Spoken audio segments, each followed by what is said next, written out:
Terisi jenis warowor yang tidak bisa mati.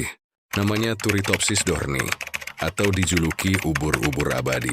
Saat terluka atau merasa tua, dia bisa mengubah selnya kembali jadi muda lagi. Bayangkan, hewan ini bisa hidup selamanya, kecuali dimakan predator. Dan bukan cuma itu, gurita punya 3 jantung.